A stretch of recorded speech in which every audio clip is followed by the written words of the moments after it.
এত রোজগার করছেন, কিছুতেই সঞ্চয় করতে পারছেন না। ঠিক মাস শেষ হতে না হতেই বন্ধু বান্ধবদের কাছে হাত পাততে হচ্ছে, এমনটা কি?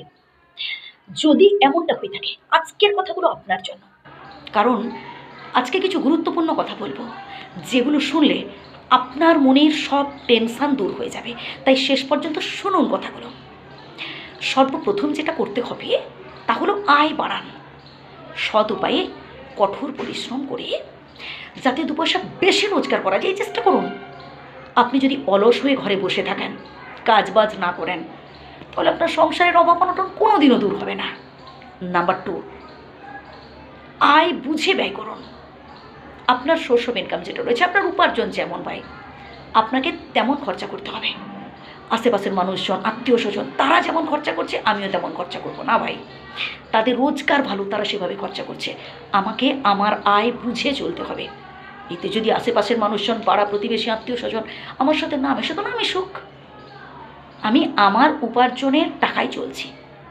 এর পরের পয়েন্টটা তো আরও গুরুত্বপূর্ণ। অল্প সন্তুষ্ট হন, আপনার যতটুকুন আছে সেটাই আপনার কাছে অনেক। মাথা উঁচু করে বাঁচুন ভাই। শুধু লক্ষ লক্ষ কোটি কোটি টাকা উপার্জন করলেই সংসারের অভাব অনটন দূর হয় না। মানসিক শান্তির অভাব হচ্ছে সব থেকে বড় অভাব। সে আপনি যত রোজগার করুন না কেন, যদি মন থেকে আপনি শান্তি না পান, কোনোদিনও আপনার সংসারের অভাব অনটন দূর হবে না। তাই অল্পে সন্তুষ্ট হন, আপনার যতটুকুন আছে সেটাই আপনার কাছে অনেক।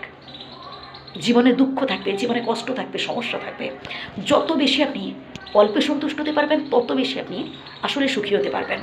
এর পরের পয়েন্টটা তো আরও গুরুত্বপূর্ণ, তা হলো ভাই, সফলতা অর্জনের পথটা এতটাও সহজ নয় যে আপনি হাত বাড়িয়ে দিলে পেয়ে যাবেন। আপনাকে কষ্ট করতে হবে, পরিশ্রম করতে হবে। কঠোর পরিশ্রম করে মাথা তুলে দাঁড়াবার চেষ্টা করুন। জীবনে সফল হওয়ার কথা ভাবুন এবং মনে জোর রাখতে হবে তাতে। যে কাজ একবারে হচ্ছে না, বারবার চেষ্টা করুন, 10 বার 20 বার চেষ্টা করুন, তবেই দেখবেন একদিন আপনি ঠিক সফল হতে পারবেন। পজিটিভ চিন্তা করতে হবে, আমি পারবো না, আমার দ্বারা সম্ভব নয়, এই কথাগুলো জাস্ট মাথা থেকে আউট করুন। আপনি পারবেন, আপনার দ্বারা সম্ভব, তবেই দেখবেন একদিন আপনি ঠিক জীবনে সফল হতে পেরেছেন। কে আপনাকে ঠকিয়েছে, কে আপনাকে ছেড়ে চলে গেছে, কে আপনাকে কষ্ট দিয়েছে, জাস্ট ভুলে যান এইসব কথাগুলো। আর জীবনে সফল হয়ে দেখবেন যত সব পেছনের নিন্দুকরা, যত সব পেছনের সমালোচকরা, সব আপনার সামনে মুখ থুবড়ে পড়ে আছে।